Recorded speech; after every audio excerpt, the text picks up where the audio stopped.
ये आकाशवाणी है। कोविड-19 विशेष कार्यक्रम के अंतर्गत प्रस्तुत है कोरोना वायरस संक्रमण की वर्तमान स्थिति पर चर्चा, जिसे प्रस्तुत कर रहे हैं आकाशवाणी संवाददाता सिद्धार्थ सिंह। इस कार्यक्रम में आमंत्रित स्वास्थ्य विशेषज्ञ हैं डॉक्टर माला श्रीवास्तव। नमस्कार श्रोताओं, आकाशवाणी के समाचार सेवा प्रभाग द्वारा कोरोना जागरूकता श्रृंखला के इस विशेष कार्यक्रम में आपका स्वागत है। और आज के इस अंक के साथ मैं हूं सिद्धार्थ सिंह। कहते हैं अब हवाएं ही करेंगी रोशनी का फैसला, जिस दिए में जान होगी वो दिया रह जाएगा। जी हां श्रोताओं, कोरोना के इस कठिन दौर में ये लाइनें बहुत प्रासंगिक हैं, क्योंकि यहाँ बचाव और सावधानी ही कोरोना का इलाज है। कोरोना को लेकर आपके मन में चल रहे तमाम सवालों का जवाब देने के लिए हमारे आज के इस विशेष फोन इन कार्यक्रम में हमारे साथ हैं नई दिल्ली के सर गंगाराम अस्पताल की senior consultant doctor Mala Srivastava. Doctor माला, कार्यक्रम में आपका स्वागत है। नमस्कार श्रोताओं, कोरोना से संबंधित सवाल हमारे आज के एक्सपर्ट से टोल फ्री नंबर 1800-115767 और 011-233-14444 पर पूछ सकते हैं। आप हमारे ट्विटर हैंडल @AIR News पर #AskAIR पर भी अपने सवाल पोस्ट कर सकते हैं। और डॉक्टर माला, आज सबसे पहले हम अपनी चर्चा की शुरुआत करते हैं कोविड-19 के ताजा आंकड़ों से। देश में कोविड-19 से स्वस्थ होने की दर इस समय 57% से भी ज्यादा हो गई है और पिछले 24 घंटों के दौरान 13,000 से भी ज्यादा रोगी स्वस्थ हुए हैं। इसके साथ ही देश में अब तक 2,71,000 से ज्यादा रोगी ठीक हुए हैं और अभी लगभग 1,86,000 से भी ज्यादा मरीजों का इलाज चल रहा है। आप इन आंकड़ों को किस तरह से देखती हैं और वर्तमान जो ताजा स्थिति है कोरोना की, वो क्या है हमारे देश में? देखिए, कोरोना की जो महामारी है वो है तो विकराल, क्योंकि ये बीमारी जो फैलती है बहुत जल्दी फैलती है, लेकिन इसका इलाज एज सच अभी तक तो नहीं आया है। डिफरेंट दवाइयां हम इस्तेमाल करना चाह रहे हैं ताकि उसमें कुछ असर दिखता भी है, लेकिन एग्जैक्ट हम ये कहें कि कोरोना का इलाज आ चुका है, ऐसा कहना अभी थोड़ा जल्दबाजी होगी। तो प्रिवेंशन ही इसका उपाय है। तो हम लोगों को हर तरह से सावधानी बरतनी चाहिए।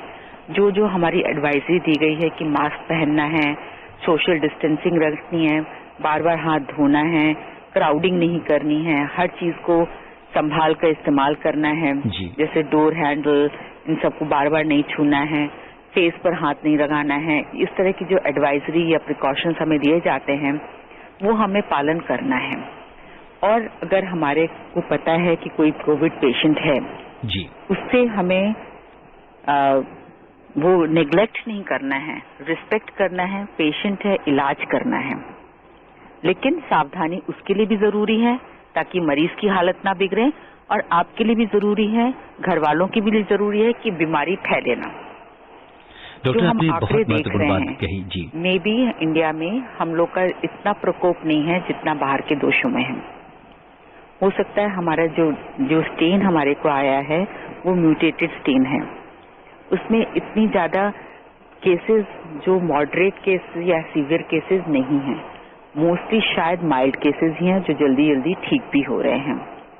और जो मॉडरेट केस हैं या सीवियर केसेस हैं उनमें देखा गया है कि जिनकी उम्र 60 से ऊपर है या उनको कोई कोमॉर्बिडिटी है। कोमॉर्बिडिटी मतलब उनको कोई और भी बीमारी है, जैसे सांस की बीमारी हो या डायबिटीज हो या कैंसर हो या कोई और बीमारी हो, तभी उस कंडीशन में ही यंग लोगों को थोड़ा ज्यादा इफेक्ट करती है। तो इसलिए सावधानी जरूरी है। जो लोगों के कोमॉर्बिडिटीज है, इम्यून सिस्टम कम है, उनको भी ज्यादा सावधानी की जरूरत है। जी डॉक्टर माला, और जैसा कि आपने कहा WHO भी उसी बात को कह रहा है कि जो अगर इसकी ताजा रिपोर्ट की हम बात करें तो उसमें कहा गया है कि भारत में आवाज बहुत कम आ रही है। जी डॉक्टर माला, अब आपको सुनाई दे रहे हैं?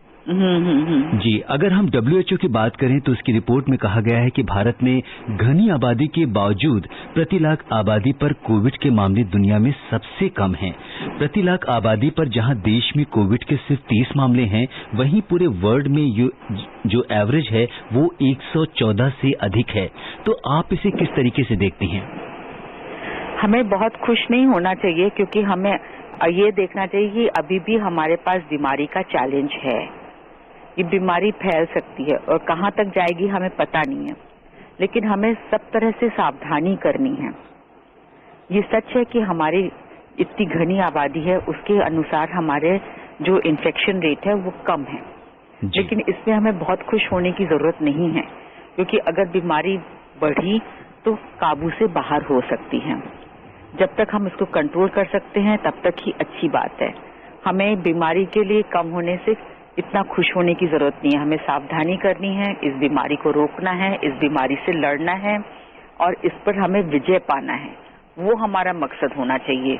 ये सोच कर खुश नहीं होना चाहिए कि हमारी आबादी पर 1 लाख या पर 1 मिलियन हमारा रेट्स कम है। हमें इसको जड़ से मिटाना है। कोविड को अपने इंडिया से बिल्कुल हरा देना है, भगा देना है, तभी हम इस पर जीत पाएंगे, क्योंकि ये बीमारी बहुत जल्दी फैलती है। किसको कितना असर करेगी कह नहीं सकते, किस पर कितना मॉर्बिडिटी होगी, मैंने मॉर्टेलिटी और मॉर्बिडिटी हम बोलते हैं ना, किसकी डेथ होगी हम कह नहीं सकते, किसको कितना असर करेगी, कितना लंग डैमेज करेगी, कितना किडनी डैमेज करेगी, ये हम कह नहीं सकते। इसलिए बीमारी ना फैले, हम पूरा कंट्रोल कर सकें, वो ज्यादा बेहतर है। डॉक्टर माला, आपने बहुत महत्वपूर्ण बात यहाँ पे बताई है। अगर हम आपसे ये जानना चाहें कि ये जो वायरस है, जब भी हम किसी ऐसी सतह को टच करते हैं और वो वही हाथ अगर हमारे मुंह में जाता है या किसी व्यक्ति से हमें संक्रमण हो जाता है, तो ये वायरस कैसे ट्रैवल करता है हमारे शरीर में? नॉर्मली ये जो वायरस है फोमाइट्स के थ्रू आता है और एरोसॉल के थ्रू आता है। एरोसॉल मतलब क्या है कि हवा के थ्रू आता है और इसमें थोड़े से वाटर पार्टिकल्स होते हैं जिसके बीच में ये वायरस रहता है तो जिंदा रह पाता है और ये बहुत दूर तक जाता है। एरोसॉल्स कहा तो जाता है कि 3 फीट की दूरी तक जाता है या 4 फीट की दूरी तक जाता है, लेकिन अगर हवा का बहाव तेज है तो ये कहते हैं कि 11 किलोमीटर दूर तक भी जा सकता है और एग्जैक्टली कितने दूर तक जाता है हमारा कहना मुश्किल है। दूसरी बात है ये कि जैसे स्किन सरफेस में ये 2-3 घंटे तक जिंदा रह सकता है, मेटल्स पर कहते हैं 3-4 दिन तक भी रह सकता है, प्लास्टिक सरफेस पर भी 3-4 दिन तक रह सकता है। इसीलिए ये बीमारी तो नई बीमारी है जी। इसमें अभी भी और भी बहुत रिसर्च करने की जरूरत है। ये अनुमान लगाए जा रहे हैं कि ये स्किन टू स्किन ट्रांसफर होता है, ये फेस पर आंख के द्वारा, नाक के द्वारा, माउथ के द्वारा ये अंदर जाता है और सीधा ही लंग को ज्यादा इफेक्ट करता है जी। लंग के इफेक्ट होने से लंग में डैमेज होता है और मरीज को सांस लेने में दिक्कत होती है। तो इसीलिए ये जो बीमारी है ये अनप्रिडिक्टेबल है, कहा नहीं जा सकता कितना डैमेज करेगी, लंग को डैमेज करेगी, इंटेस्टाइन को डैमेज करेगी, किडनी को डैमेज करेगी, ब्रेन को डैमेज करेगी, कहना अनुमान लगाना मुश्किल है। ये डिपेंड करता है आपके शरीर में वायरस का कितना लोड पहुंचा जी जी, ये उस पर डिपेंड करता है। मोटे मोटे तौर पर कहा जाता है कि सोशल डिस्टेंसिंग में कम से कम 2 मीटर की दूरी रखिए या 2 गज की दूरी रखिए, ये कहा जाता है, क्योंकि बात करने से भी एरोसॉल्स आते हैं, ड्रॉपलेट्स निकलते हैं, छींकने से, खांसने से भी ड्रॉपलेट्स निकलते हैं और जितनी जोर से, जितनी फोर्स से जाते हैं ड्रॉपलेट्स उतनी दूर जाकर गिरते हैं। तो इसीलिए कहा जाता है कि सोशल डिस्टेंसिंग मेंटेन करिए, सबको मास्क लगाकर रखना है ताकि अगर मैं खांसूं तो मेरा जो ड्रॉपलेट्स है वो बाहर ना निकले एंड जो हमारे आसपास मरीज हैं, पेशेंट्स हैं या लोग हैं, वो उन्होंने भी अगर मास्क लगाकर रखा है तो डायरेक्ट ट्रांसफर ना हो। इस तरह से ये प्रिकॉशंस इसीलिए बोले जाते हैं। जी डॉक्टर, ये इसीलिए कहा जाता है बार बार हाथ धोइए, साबुन से हाथ धोइए, 20 सेकंड तक हाथ धोइए, ताकि अगर हाथ में अगर वायरस किसी भी तरह से आ भी गया है तो हम उसको वायरस को साबुन और पानी से हाथ धोकर निकाल सकते हैं या हैंड सैनिटाइजर से उसको निष्क्रिय कर सकते हैं ताकि वो हमारे शरीर के अंदर जाकर हमें इन्फेक्शन ना पैदा करे। जी डॉक्टर माला, और हमारी ये चर्चा आगे भी जारी रहेगी। इस बीच हमारे बहुत सारे श्रोता हैं जो हमसे जुड़ रहे हैं, हम ट्विटर के माध्यम से और फोन कॉल के माध्यम से। और सबसे पहली फोन कॉल हम लेते हैं माधेपुरा से। रेशम लाल दास जी हमसे जुड़ चुके हैं। हेलो रेशम जी, नमस्कार, कार्यक्रम में आपका स्वागत है। डॉक्टर साहब से अपना सवाल पूछिए। हाँ जी सर, डॉक्टर जी नमस्कार सर। नमस्कार सर। हाँ जी सर, हम रेशमलाल दास बोल रहे हैं जदापट्टी सर। हाँ जी सर, हम बोल रहे थे जी सर, हमारे पत्नी को जो है ना नाक में बुखार रहता है, और सर हम जो है ना हमारा दिमाग में है ना चाय पीने से कभी कभी दिमाग घूमता रहता है सर। बुखार कितने दिनों से आ रहा है उनको? जी करीब 10 दिन से बता रहे हैं इनको बुखार आ रहे हैं। 10 दिन से बुखार है, और सांस लेने में कोई दिक्कत तो नहीं है? अभी उनका फोन हमारे साथ कट चुका है और वो रेडियो पे हमें सुन रहे हैं डॉक्टर साहब। तो इन्होंने एक बुखार आने की ही सिर्फ बात कही है पिछले 10 दिनों से। अगर तेज बुखार होता है, सांस लेने में दिक्कत होती है या और कोई तकलीफ होती है तो पास के डॉक्टर को जरूर दिखाएं। डॉक्टर आपको देखकर एग्जामिन करके बताएंगे कि आपको क्या परेशानी है, और अगर डॉक्टर को लगेगा कि आपका कोविड टेस्ट करना जरूरी है तो वो जरूर करेंगे, और कोविड टेस्ट करके जो उनका रिजल्ट आएगा पॉजिटिव है तो उसका क्या इलाज करना है, नेगेटिव है तो क्या इलाज करना है, आपके डॉक्टर उसी समय आपको बता देंगे। तो घबराने की जरूरत नहीं है, बुखार होने से ही घबराने की जरूरत नहीं है। कोविड हो भी सकता है, नहीं भी हो सकता है, और सब चीजों का इलाज होता है। तो एक बार डायग्नोसिस हो जाती है तो इलाज करना आसान हो जाता है। अच्छा डॉक्टर माला, आप इतने सारे कोविड पेशेंट्स के साथ आप रोज देखती हैं और आपके सामने लोग आ रहे हैं, आप ये इसका अगर हम फीवर का पैटर्न देखें कि शुरुआती बुखार अगर हम देखें तो क्या बहुत तेज बुखार आता है या एक पर्टिकुलर पैटर्न होता है कि शुरू में 99, 100 रहता है, बहुत ज्यादा तेज नहीं जाता है? आप क्या कुछ आपने देखा है? ये डिफरेंट लोगों को डिफरेंट तरीके से अफेक्ट करता है। कुछ लोगों को लो ग्रेड फीवर होता है, फिर तीसरे चौथे दिन हाई ग्रेड फीवर होना शुरू होता है। कुछ लोगों को खाली खांसी होती है, सांस लेने में दिक्कत होती है, 2-3 दिन के बाद हाई ग्रेड फीवर शुरू हो जाता है। और इसमें कई बार सूखी खांसी होती है, सिर्फ छींके आती हैं, नाक नहीं बहती है। इस तरह के डिफरेंट जी वो सिम्टम्स आते हैं लोगों को। कुछ लोगों को तो कोई भी सिम्टम नहीं होते, असिम्टोमेटिक होते हैं, और असिम्टोमेटिक होते हुए भी वो कोरोना पॉजिटिव होते हैं। और 4-5 दिन बिल्कुल कोई तकलीफ नहीं होगी, 5वें-6ठे दिन सडनली उनको सांस की तकलीफ होने लगती है, हाई ग्रेड फीवर होने लगता है। तो इसलिए डिफरेंट लोगों को डिफरेंट तरह की परेशानियां होती हैं, लेकिन बाय एंड लार्ज अगर फीवर है, सांस में तकलीफ है, खांसी है, जुकाम है, तो डॉक्टर को जरूर दिखाना चाहिए। आपके डॉक्टर ही डायग्नोसिस करके बता पाएंगे कि ये कोरोना है या कोरोना नहीं है। जी डॉक्टर साहब, और इस बीच हम रुख करते हैं जम्मू का, जहां से हमारे साथ हमारे श्रोता प्रमोद सब्बरवाल जी जुड़ चुके हैं। हेलो प्रमोद जी, नमस्कार। कार्यक्रम में आपका स्वागत है, अपना सवाल पूछिए। जी शुक्रिया बहुत बहुत। मेरा एक छोटा सा सवाल है। बोलिए।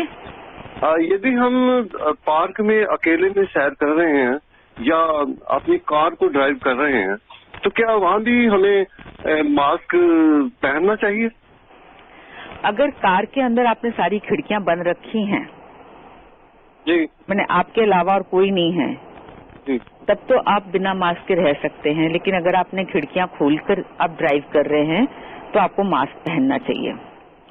पार्क में अगर आप टहलने जा रहे हैं तो बेसिकली कहा जाता है कि सपोज आप जिस जगह से निकल रहे हैं, वॉक कर रहे हैं, वहां पर अगर 10-15 मिनट पहले भी कोई कोरोना पॉजिटिव पेशेंट आया है और उसने मास्क नहीं पहना था तो उसके ड्रॉपलेट्स वहां रह सकते हैं, और जो अगर आप बिना मास्क के घूम रहे हैं तो वो ड्रॉपलेट्स आप कैच कर सकते हैं। बेसिकली हम लोग जब पार्क में टहलने जाते हैं, वी वांट फ्रेश एयर, है ना, हम लोग शुद्ध हवा लेने जाते हैं, थोड़ा एक्सरसाइज करने जाते हैं। तो अगर आप पार्क में जा रहे हैं तो वहां भी आपको मास्क पहनकर जाना है, बिना मास्क के आप नहीं जाएंगे क्योंकि वो फिर खतरे से खाली नहीं है। जी, और डॉक्टर साहब इस समय हमारे पास एक ट्विटर पे एक संदेश आया है जिसमें ये पूछा गया है कि ऑफिस जाने वाले जो लोग हैं। आपकी आवाज बहुत कम आ रही है, एकदम सुनाई नहीं दे रही है। जी डॉक्टर साहब, ट्विटर पे ये सवाल पूछा है कि जो प्रेग्नेंट वुमेन हैं वो उनके लिए क्या विशेष सावधानी उनको रखनी चाहिए, और ये पूछ रहे हैं कि अगर ऑफिस से हम घर जाते हैं, अगर हस्बैंड बाहर जाते हैं, और तो उस केस में क्या किस तरह की सावधानियां होनी चाहिए? सिर्फ प्रेगनेंसी में इम्यूनिटी थोड़ा कम रहती है, और जैसे सबको पता है कि ये जो वायरस है इसका अचूक इलाज तो अभी नहीं है, हम लोग जो मरीज ठीक होते हैं मोस्टली वो अपनी इनर इम्यूनिटी से ठीक होते हैं। इसीलिए हम देख रहे हैं कि ये यंग पेशेंट्स हैं जिनको कोमॉर्बिडिटी नहीं है वो जल्दी ठीक हो जाते हैं, और थोड़ा सा जो उम्र में ज्यादा हैं या कोमॉर्बिडिटी है वो भी ठीक होते हैं, ऐसी बात नहीं है, लेकिन उनके साथ थोड़ा ज्यादा मेहनत करनी पड़ती है, थोड़ा ज्यादा इलाज करना पड़ता है, थोड़ा टाइम लगता है। तो pregnancy is a low immunity status, तो ये प्रेग्नेंट मदर्स को कैच करने का इन्फेक्शन ज्यादा चांस रहता है। इसीलिए हम कहते हैं कि प्रेग्नेंट मदर्स जितना जरूरी हो घर में रहें, और घर में भी कोशिश करें कि सबसे ज्यादा संपर्क में ना रहें। घर पर भी थोड़ा सोशल डिस्टेंसिंग बनाकर रखें। सपोज अगर उनके हस्बैंड रोज ऑफिस जाते हैं जी, तो उनके हस्बैंड जब घर आते हैं तो घर आते ही तो उनसे ना मिलें। हस्बैंड जो बाहर से जो भी आते हैं वो अपने शूज बाहर ही निकालें, हाथ धोएं, स्नान करें, पूरा कपड़े बदलें, तब वो घर में प्रवेश करें तो ज्यादा अच्छा है। और तुरंत संपर्क में सब लोगों के संपर्क में ना आए तो अच्छा है। और जो लोग बाहर जा रहे हैं वो मास्क लगाकर जाएं, हैंड सैनिटाइजर करते रहें, जल्दी जल्दी अपने हाथ भी धोते रहें, फ्रीक्वेंटली हाथ धोते रहें, और वर्क प्लेस पर भी वो सोशल डिस्टेंसिंग अगर मेंटेन करें तो अच्छा है। और क्या वर्क प्लेस पे क्या क्या सावधानियां रखनी चाहिए डॉक्टर साहब? देखिए, देखा गया है कि जब वर्क प्लेस में वैसे तो लोग मास्क लगाकर रहते हैं, सोशल डिस्टेंसिंग करते हैं, लेकिन जब लंच टाइम होता है जी, तो लोगों का एक एरिया होता है, by and large most of companies में एक कैफेटेरिया होता है या कैंटीन होता है जहां सब लोग बैठकर खाना खाते हैं। तो दैट इज द एरिया जहां पर इन्फेक्शन स्प्रेड होने का चांस ज्यादा होता है, क्योंकि लोग मास्क उतार कर खाना खाते हैं। तो एक साथ अगर ज्यादा लोग खाना खा रहे हैं तो उसमें इन्फेक्शन स्प्रेड होने का चांस ज्यादा होता है। इसीलिए कहा जाता है कि अगर कैफेटेरिया में भी खा रहे हैं तो सब लोग एक साथ लंच टाइम ना लें। कोई 11 बजे ले, कोई 11:30 ले, कोई 12 बजे ले, कोई 12:30 ले, तो लंच टाइम थोड़ा स्प्रेड करके लें और कम कम लोग एक समय में जाएं, ताकि सोशल डिस्टेंसिंग भी मेंटेन रहे। और उनको खाना पीना तो है ही, 8-10 घंटे बिना पानी पिए बिना खाना खाए रहना तो सबके लिए मुश्किल होता है। डॉक्टर्स तो कर लेते हैं क्योंकि वो ड्यूटी पे रहते हैं, पीपीई में रहते हैं, 6 to 8 आवर्स बिना खाना खाए बिना पानी पिए रहते हैं, लेकिन जो लोग कॉमन लोग हैं उनके लिए इतना मुश्किल होता है। तो इसीलिए जो कैंटीन एरिया है, लंच एरिया है, उस समय कम लोग रहें तो अच्छा है, क्योंकि उस समय उनको मास्क उतार के खाना खाना होता है जी, and that is the time when उनका इन्फेक्शन स्प्रेड करने के चांसेस ज्यादा होते हैं। तो इसीलिए ये प्रिकॉशन जरूर लेना चाहिए। जी डॉक्टर, और ये बहुत महत्वपूर्ण बात हैं है। जैसे डोर हैंडल है, टेबल है, कीपैड है, इन सबको टाइम टू टाइम सैनिटाइज करते रहना चाहिए, क्लीन करते रहना चाहिए, क्योंकि जब मल्टीपल हैंड्स लगते हैं तो किस हैंड से किसको ट्रांसफर हो रहा है इन्फेक्शन पता नहीं चलेगा। तो ऐसे सेंसिटिव एरियाज को रिपीटेडली सैनिटाइज करना चाहिए या साबुन और पानी से धोना चाहिए। जो श्रोता हमारे साथ कार्यक्रम में अभी भी जुड़े हैं, एसी का भी चक्कर होता है कि एसी में भी अगर कुछ बदलाव कर सकें तो ज्यादा अच्छा होता है। नॉर्मली जो एसी जगह होते हैं तो क्लोज होते हैं, तो ऐसा होना चाहिए कि जो rate of inflow of air है जी, उसको रेट ऑफ आउटफ्लो से कम रखना चाहिए। तो नेगेटिव प्रेशर एसी होना चाहिए। और जो होता है change of air ji, per hour 6 और 8 होता है नॉर्मली, तो अभी कोविड टाइम में at least 12 to 15 times per hour change होना चाहिए। ये से कुछ कुछ टेक्निकल चीजें हैं जो एसी में भी बदलाव कर रहा जाए वर्क प्लेस में तो अच्छा होता है। अदरवाइज बेटर तो ये है कि खिड़कियां खोलकर रखें, एसी ना इस्तेमाल करें तो ज्यादा अच्छा है। प्रॉपर वेंटिलेशन रहे तब भी इन्फेक्शन स्प्रेड होने का चांसेस कम होता है, क्योंकि बाय एंड लार्ज ये देखा गया कि हमारी जो इंडियन हाउसेज हैं उनमें वेंटिलेशन का ध्यान रखा जाता है कि खिड़कियां होती हैं, खिड़कियां खोली जाती हैं, दरवाजे होते हैं, दरवाजे खोले जाते हैं। Most of the houses are not centrally air conditioned, इसीलिए भी हो सकता है कि हमारे जो स्प्रेड ऑफ इन्फेक्शन है इतना ज्यादा और इतनी जल्दी नहीं हुआ। लेकिन अब चूंकि ऑफिसेज खुल रहे हैं तो ये प्रिकॉशन जो सेंट्रली एयर कंडीशनड ऑफिसेज हैं उसमें ये थोड़ा कुछ अगर बदलाव किया जा सकता है तो स्प्रेड ऑफ इन्फेक्शन भी कम होगा। और डॉक्टर, घर में जैसे जो स्प्लिट एसी या विंडो एसी हम लगाते हैं, तो क्या उसमें भी कुछ सावधानी रखनी है? हेलो जी डॉक्टर साहब, जैसे घर में हम जो विंडो एसी और स्प्लिट एसी का इस्तेमाल करते हैं, उसमें भी कुछ सावधानी रखनी है हमें? हाँ, एसी का जितना कम से कम इस्तेमाल किया जाए तो अच्छा है। और फिर कुछ लोग ये भी कहते हैं कि अगर आपने एसी चलाना भी है तो साथ में आप खिड़की भी खुली रखिए ताकि वेंटिलेशन या एयर एक्सचेंज अच्छे से होते रहे। ये एक प्रिकॉशन अगर लिया जा सकता है तो अच्छा है। जी, तो जो श्रोता हमारे साथ कार्यक्रम में अभी भी जुड़े हैं, उन्हें हम बता दें कि आज कोरोना जागरूकता के इस विशेष कार्यक्रम में श्रोताओं के प्रश्नों का जवाब दे रही हैं नई दिल्ली के सर गंगाराम अस्पताल की senior consultant doctor Mala Srivastava. और अब हम रुख करते हैं गाजियाबाद का, जहां से हमारे साथ जुड़ चुके हैं स्वामीनाथ जी। हेलो स्वामी जी, नमस्कार, कार्यक्रम में आपका स्वागत है। गुड इवनिंग सिद्धार्थ सर, और good evening doctor madam. Good evening sir. हाँ, एक्चुअली 90 के दशक में जिनको ट्यूबरकुलोसिस हुआ था और वो अभी पिछले 25-30 सालों से कहीं कोई प्रॉब्लम नहीं है, तो क्या उसको कोई इससे विशेष डर है ये कोरोना से? देखिए, कोरोना से स्वस्थ लोगों को भी डर है, जो पूरे रूप से भी हेल्दी हैं, उनको कभी कोई परेशानी नहीं हुई, उन लोग को भी कोरोना से बचना चाहिए। अब किसी को कोई डिजीज हुई है, हो सकता है वो पूरा रिकवर कर जाए, लेकिन उनको भी सावधानी बरतनी जरूरी है, क्योंकि कोरोना एक ऐसी बीमारी है जो सबको हरा सकता है। इसीलिए, और ये बहुत जल्दी तंग करता है, बहुत जल्दी डेथ हो जाती है, तो इसीलिए कोरोना से सबको डरना चाहिए। कोई चाहे कितना भी यंग हो, कितना भी हेल्दी हो, कितनी भी कोई कोमॉर्बिडिटी, कोई बीमारी ना हो, फिर भी कोरोना से सबको ही सावधानी जरूरी है। हम ये नहीं कहते कि जिनको 90 में टीबी हुआ था उनको ज्यादा डर है, ऐसा नहीं है, लेकिन ये एक ऐसी बीमारी है जिससे सबको सावधान रहना है। हम ये नहीं कह सकते कि उनको डर कम है।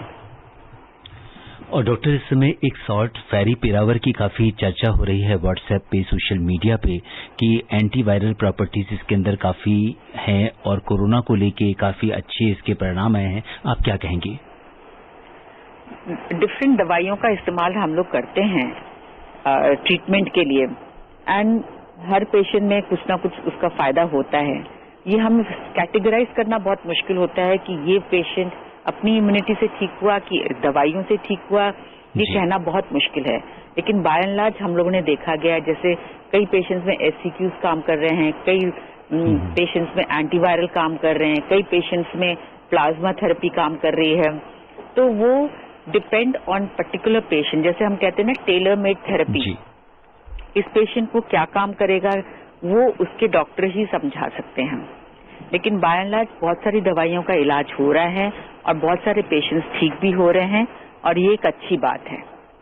जी, और डॉक्टर, अब हम रुक करेंगे राजस्थान में जयपुर का, जहां पे हमारे साथ रामू यादव जी जुड़ चुके हैं। हेलो रामू जी, नमस्कार, कार्यक्रम में आपका स्वागत है, अपना सवाल पूछिए। हाँ साहब जी, मैं रामू यादव बोल रहा हूँ, जयपुर, जोटवाड़ा जयपुर, नेत्रहीन। मैं साहब ऐसा है, सुबह सुबह 4 बजे टहलता हूँ छत के ऊपर, तो ये कितौड़े हवा से हमको लग सकते हैं कि उम्र वाले को 82 साल की उम्र है। मैं सुबह छत के ऊपर ही घूमता हूँ और कोई बाहर नहीं निकलता हूँ। हाँ, आप अपनी मास्क लगाना जरूरी है क्या साहब? बात है, आप अपनी छत पर टहलते हैं तो अच्छी बात है। आपकी छत लगे हुए तो नहीं है ना कि एकदम दूसरी दीवार से लगे हुए सबकी छतें लगी हों, ऐसा अगर नहीं है तो आप आराम से अपनी छत पर टहल सकते हैं, क्योंकि आपकी छत के ऊपर पूरी खुला एनवायरनमेंट है, इसलिए आपको कोरोना का इन्फेक्शन होने का चांस कम है। जी, और बहुत अच्छी बात है। देखिए, 82 वर्ष की उम्र में जो है अपने स्वास्थ्य के प्रति पूरी तरह सचेत हैं और दूसरों को भी प्रेरणा दे रहे हैं। जी, और डॉक्टर साहब, हम जैसे कि बहुत सारे लोग जो इस समय घर से, जैसे अभी हमने चर्चा की कि बहुत सारे सामान लेने के लिए ऑनलाइन डिलीवरी की अब हम बात करेंगे कि हम लोग बहुत सारी चीजें ऑनलाइन मंगा रहे हैं, तो ऐसी चीजों को हम जब डिलीवरी लेते हैं तो उस समय हमें क्या सावधानी रखनी चाहिए? हाँ, जब हम डिलीवरी लेते हैं तो बाय एंड लार्ज हम लोग कहते हैं कि घर के बाहर रख दिया जाए, जी, है ना। जी। उसको थोड़ी देर अगर पॉसिबल है तो 3-4 घंटे टच ना करें तो अच्छा है, और अगर टच भी करें तो हम सैनिटाइजर करके टच करें।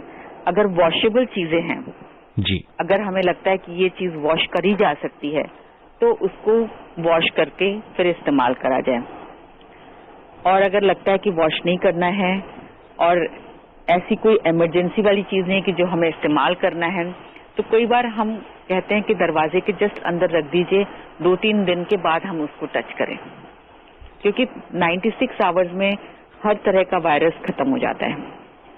और डॉक्टर साहब तो सोशल मीडिया अगर हमें पे लगता है कि ये चीज जो आई है उसको तुरंत ही इस्तेमाल करना है तो कम से कम 3-4 घंटे उसको टच ना करें, और पॉसिबल है तो उसको सैनिटाइज करके टच करें, पॉसिबल अगर है तो वॉश करके टच करें। अगर ये सब पॉसिबल नहीं है तो कम से कम 3-4 घंटे उसको ना छुएं और उसके बाद फिर उसको अंदर लें। और हमारे श्रोता पूछ रहे हैं कि ऑनलाइन जो फूड डिलीवरी है वो कितना सेफ होता है इस समय कोरोना के दौर में? ये तो बड़ा कहना मुश्किल है, क्योंकि हम ये नहीं जानते कि जो बंदा बना रहा है खाना जी, या जो रॉ मटेरियल ला रहा है उसको संक्रमण है कि नहीं, क्योंकि हो सकता है उसको खुद भी ना पता हो, वो असिम्प्टोमेटिक पेशेंट हो, उसको खुद भी ना पता हो कि उसको इन्फेक्शन है। तो ये कैटेगराइज करना मुश्किल है कि जहां से बाहर से हमारा खाना आ रहा है वो उसमें इन्फेक्शन के चांस हैं कि नहीं है। लेकिन बाय एंड लार्ज हम लोग प्रिकॉशंस बोलते हैं, जैसे सपोज पिज्जा है वो बाहर दे गया तो अगर आप ग्लव पहनकर उसका ढक्कन खोलें और फिर ग्लव्स हटाकर हैंड वॉश करके अंदर की चीजें आप निकाल लें प्रिकॉशन से, तो शायद इन्फेक्शन होने का चांस कम है। क्योंकि बाय एंड लार्ज जो खाना कुक किया जाता है, खाना तेज आंच में पकाया जाता है, उस खाने में इन्फेक्शन होने का चांस कम है। इन्फेक्शन होता है हैंडलिंग में, हैंडलिंग मतलब जिसने पैकिंग करी, जिसने डिलीवर किया, उस तरह से इन्फेक्शन होने का चांस होता है। लेकिन जो खाना जो बना होता है, जो अच्छे से गर्म करके बनाया हुआ होता है, उस खाने में कम चांस होता है। लेकिन आजकल वो पैकिंग अच्छे से करते हैं, 2-3 लेयर में पैकिंग करते हैं, तो बाहर का लेयर आप ग्लव्स पहनकर हटा दीजिए, हैंड वॉश करके फिर अंदर का लेयर खोलिए, फिर आप खाना प्रिकॉशन से लीजिए तो अच्छा है, ठीक रहेगा। लेकिन बाय एंड लार्ज बाहर से चीजें मंगाने में इन्फेक्शन का डर तो रहता ही है। और अब समय हमें इजाजत नहीं दे रहा कि हम इस चर्चा को आगे बढ़ाएं। चलते चलते डॉक्टर माला, आप आकाशवाणी के श्रोताओं को क्या टिप्स देना चाहेंगी? मैं यही संदेश देना चाहूंगी कि कोरोना महामारी है, इसको पैंडेमिक है, ये फैल रहा है, इससे हमें बचकर रहना है। डरना नहीं है, लेकिन हमें सावधानी जरूर करनी है।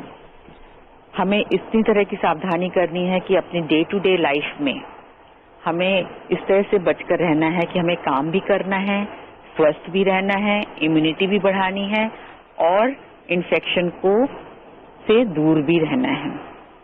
अगर बाय चांस कोई हमारे आसपास इन्फेक्ट हो भी जाता है तो हमें उन्हें नेग्लेक्ट नहीं करना है, उनसे हमें संवेदनशील तरह से व्यवहार करना है, उनकी देखभाल करना है, उनको हेल्प करना है। जी डॉक्टर माला, आप कोविड-19 के इस विशेष कार्यक्रम से जुड़ी और आपने हमारे श्रोताओं की तमाम प्रश्नों का उत्तर दिया, आपका बहुत बहुत धन्यवाद।